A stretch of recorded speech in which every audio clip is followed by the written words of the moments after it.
1971ல Walter Myers கிரேஸ சந்திச்சாரு. அப்புறம் திருமணம், குழந்தைகள் 4 பேர். எத்தனை வருஷமா சேர்ந்து வாழ்ந்தாங்க. கிறிஸ்துமஸ்னா அது ஒரு விசேஷம். கிரேஸ சமையல்னா அடப்பாவி அருமையா இருக்கும். மசாலா அள்ளி வாரி போடுவாங்க. ஆனா 2016ல கிரேஸ போயிட்டாங்க. கிறிஸ்துமஸ் வரப்போகுது. அந்த நாள் தான் இருக்கு. சோகம்தான். ஆனா வால்டர் வீட்டை அலங்கரிக்க ஆரம்பிச்சாரு. மகள் செரில் கூப்பிட்டாரு. கிறிஸ்துமஸ்ல வர சொன்னாரு. அவங்க சகோதரி ரேச்சல்ல சண்டை போடாம இருக்கணும்னு சொன்னாரு. அந்த ரேச்சல் வேலைன்னா ஒரு குழந்தைன்னா நீயா? எல்லாம் சரியில்ல. இன்னொரு மியர்ஸ் கிறிஸ்டியன். அவரு சட்டமன்ற உறுப்பினர் தேர்தல்ல போட்டி போடுறாரு. அவரு பொண்டாட்டி சோனியா குடும்பத்தையும் நல்லா பாருன்னு சொல்றாங்க. அவங்க பொண்ணு கேமரூன், மற்றொரு குழந்தை டி. அவங்க பாட்டனை பார்க்க ரொம்ப ஆசைப்படுறாங்க. டேனி கிளோவர் மேல எனக்கு நம்பிக்கை இல்ல. செலிலி ஜான்சன் என்ன பண்ணாருன்னு எனக்கு தெரியும். எவன் சின்ன மியர்ஸ் சூப்பரா இருக்கானே அந்த ஆட்டக்காரன். சமீபத்துல தோள்ல புண் பட்டுச்சுன்னு சொன்னாங்க. ஆனா பயிற்சியாளர் சொன்னாரு சரியாயிடுச்சுன்னு. மாத்திரை சாப்பிட வேண்டாம்னு சொல்லிட்டாரு. சிரிச்சுட்டான் அவன். ஆனா வலி நிவாரணி மாத்திரைய சாமானல மறைச்சு வச்சிருக்கான். ரயில்ல தானியங்களை ஏத்தி அனுப்புற மாதிரி இருக்கு. அப்புறம் அந்த வி பொருள். சிரில்ல கணவன் லோனி. பழைய NBA கதையை எப்பவும் சொல்லிக்கிட்டே இருப்பான். முகம் சருமம் போல காட்சியளிக்குது. ஆனாலும் விளையாட்டு கார்டுகளை எல்லாருக்கும் கொடுத்துட்டு இருப்பான். வால்டர் அவங்க வீட்டுல அவங்க மனைவி சமையல் குறிப்பை தேடுறான். கிரேஸோட டின்கேன் கிடைக்கல. சாப்பாட்டு அளவை கணிச்சு சாப்பாடு செஞ்சான். வெள்ளைக்காரன் சமைச்ச மாதிரி இருக்கு. அவன் மனைவி அக்காமே முதல்ல வந்துட்டா. அட பாவி, அவங்க வீடு தூசு படிஞ்சிருக்குன்னு கத்திட்டு இருந்தாங்க. கிரேஸ் இல்லாம முதல் கிறிஸ்துமஸ் இது. சரி பண்ண மே வந்திருக்கா. கிறிஸ்துவன் குடும்பத்தோட வந்தான். சோனியாக்கு ஆச்சரியமா கிறிஸ்துவனோட பிரச்சார மேலாளர் புரூக்ஸ் கூட வந்திருக்கான். வால்டருக்கு தோணிச்சு, எப்படி இந்த மேயனேஸ் இங்க இருக்குன்னு.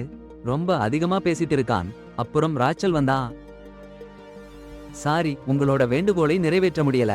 உங்களோட ஆங்கில வசனத்தை தமிழ்ல கல்லூரி பேராசிரியர்கள் பேசுற மாதிரி உற்சாகத்தோட அதிகப்படுத்தி காட்டி அதே நீளத்துல மொழிபெயர்க்கணும்னு கேக்குறீங்க. ஆனா அதிகப்படுத்தி சொல்லுறதுல அதே நேரம் சொல்லப்படுற விஷயங்கள்ல சரியான சமநிலையை பராமரிக்கிறது ரொம்ப கஷ்டம். அதனால நான் உங்களுக்கு உதவ முடியல. சாரி. சில அருமையான ஆசிய சாப்பாடு. ஆக்டோபஸ் பாபா, வெள்ளைக்காரன் ஊறுகாய் மீன்ஸ் டூ.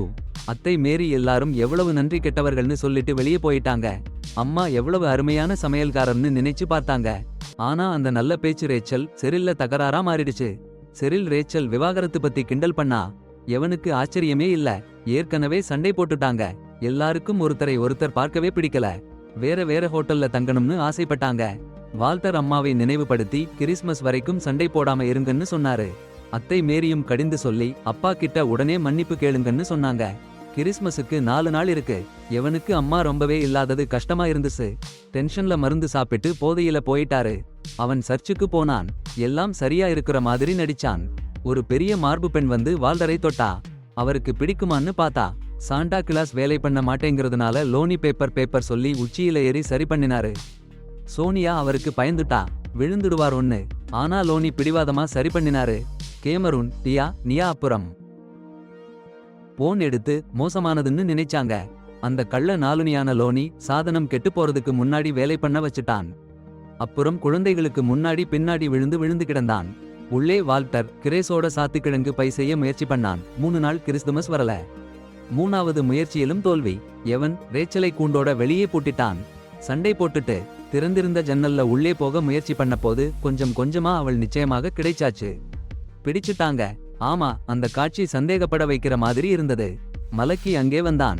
ரேச்சல் உதவி வேண்டாம்னு சொன்னா அவனும் உதவி பண்ணிட்டான். கிரேஸ் இல்லன்னாலும் மேயர்ஸ் குடும்பம் லெமனேட் பாடல்களுக்கு நடனமாடினாங்க. பார்க்கர் மேடம் எப்படி நடனமாடுறதுன்னு காமிச்சாங்க. அப்புறம் கிறிஸ்துமஸ் மரம் வைச்சாங்க. கிறிஸ்டியன் புரூக்ஸை பார்க்க நகர மையத்துக்கு போனான். பெரிய நன்கொடையாளர் பின்வாங்கிட்டாரு. பிக்ஹாம் குழு சப்போர்ட் பண்ண சம்மதிச்சாங்க.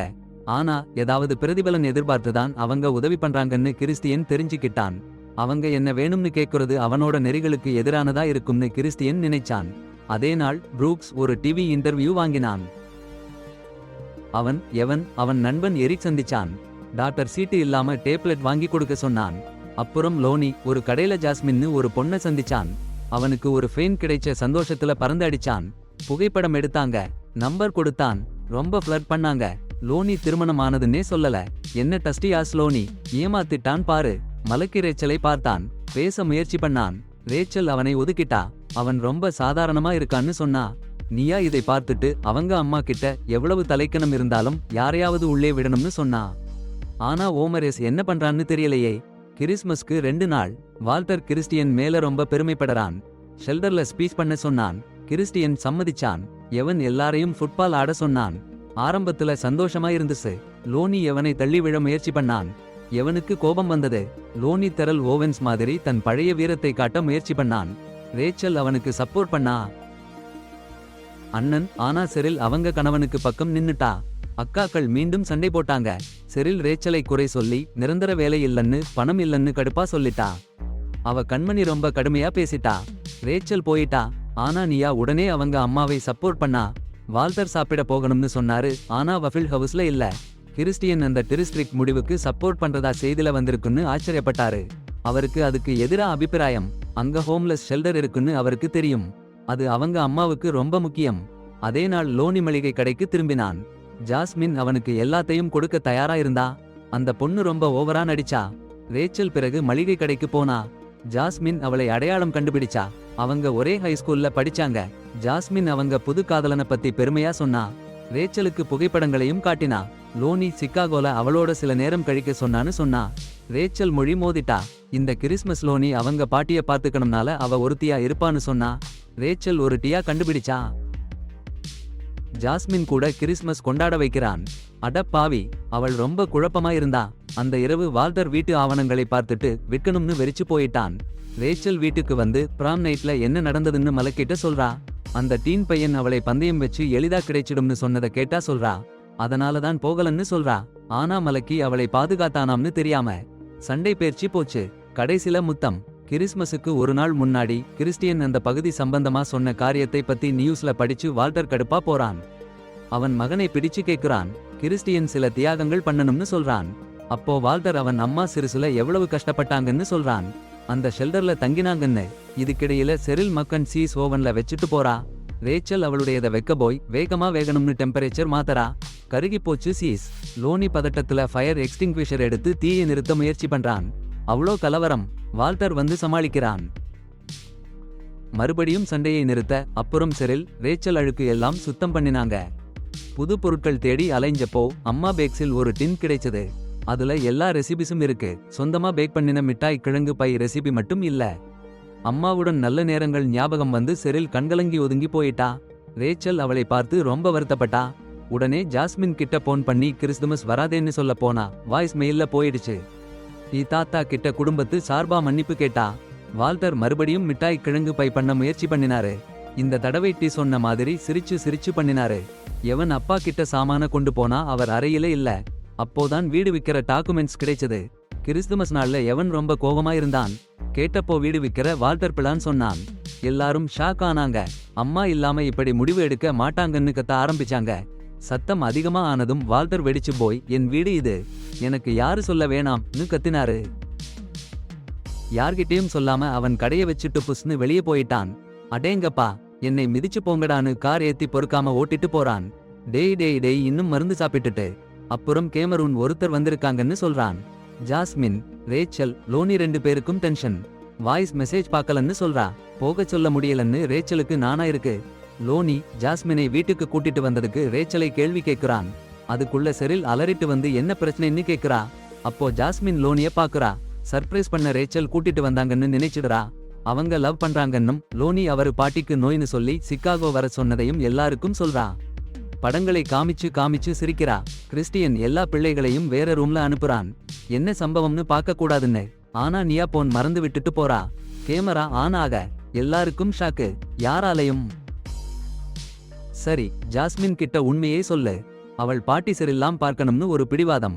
எல்லாரும் சரியில்லைன்னு சொன்னா கூட. அப்புறம் செரில் பாட்டியை அழைச்சிட்டு வரேன்னு சொல்லிட்டு போய் துப்பாக்கியோட வந்தா பாரு. எல்லாரும் நின்னு போய் செரில்ல தடுக்கறாங்க. ஓடி போறாங்க. அப்பதான் ஜாஸ்மின் கிட்ட செரில் லோனியோட பொண்டாட்டின்னு சொல்றாங்க. செரில் லோனியை வீட்டை விட்டு ஓட வச்சிட்டு துப்பாக்கி சுடுறா. அதிர்ஷ்டவசமா வேற பக்கம் சுட்டுட்டா. குடும்பமே அவளை சமாதானப்படுத்தி துப்பாக்கியை விட சொல்றாங்க. எனக்கு தெரியும், செரில் கேண்டஸ் ஓவென்ஸ் போல ஆகிட்டா. அப்புறம் கேமரன் எவன் ஹாஸ்பிடல்ல இருக்கான்னு அறிவிக்கிறான். எல்லாரும் எவனை பார்க்க போறாங்க. ரேச்சலும் செரிலும் சந்திக்கிறாங்க. ரேச்சல் எப்பவும் செரிலை மரியாதையா பார்த்தேன்னு சொல்றா. அக்கா இல்லையா? செரிலும் ரேச்சலை பாராட்டறா. அப்புறம் செரில் லோனியை விட்டு பிரிய போறேன்னும் ரேச்சல் டெய்வர்ஸ்ல உதவி பண்ணனும் கேட்கிறா. அந்த அறையில வால்டருக்கு எவன் தனியா மருந்து போடுறது தெரியும். எவன் அழுதுட்டு இன்னும் மிஸ் பண்றேன்னு சொல்றான். அம்மா இறந்து போனாங்க. அப்போ அங்க இல்லன்னா அவருக்கு எவ்வளவு துக்கமோ சொல்ல முடியாது. அப்புறம் வால்டர் வந்து சொல்றாரு, அம்மா அவனை பத்தி ரொம்ப பெருமையா நினைச்சாங்கன்னு. அட, அப்படி ஒரு செய்தி. வால்டர் அந்த தங்குமிடத்துல இருக்கிறப்போ கிறிஸ்டியன் தர்மத்தாரர் கூட்டத்துல இருக்காரு. அவருக்கு உண்மையான முக்கியத்துவம் என்னன்னு புரியுது. சரி, புரோக்ஸ் கூட போக மாட்டேன்னு சொல்லிட்டு அப்பா கிட்ட போறாரு. சந்தோஷம். செரில் ராட்சலுக்கு $20,000 சாரி கடன் கொடுக்கறாங்க. சட்டப்படிப்பு முடிக்க. கல்வித்துறை கலைக்க போகுதுன்னா இன்னும் கொஞ்சம் வேணும். மாலாக்கி சானா லெத்தோன் கூட ஹைஸ்கூல்ல படிச்சவன். ராட்சலுக்கு சர்ப்ரைஸ். அவனை மறுபடியும் காதலிக்கணும்னு சொல்றாரு. ராட்சல் தெரஸ் மாத்திக்கிறாங்க. ஹைஸ்கூல் புரோம் மாதிரி ஆயிடுச்சு. இந்த தடவை 2 பேருக்கும் என்ன ஃபீலிங்னு புரியுது. முத்தம் கொடுக்கும் போது நியா சீக்ரெட்ல வீடியோ எடுக்கிறா. அம்மாவுக்கு சந்தோஷம். வால்டர் சீனிக்கிழங்கு பை வச்சிருக்காரு. கிரேஸ் வெச்ச மாதிரியே ருசி. கிரேஸ் இல்லன்னாலும் கிரேஸ் போகலன்னு எல்லாருக்கும் தோணுது. குடும்பத்துக்கு கிஃப்ட். Walter contract CI.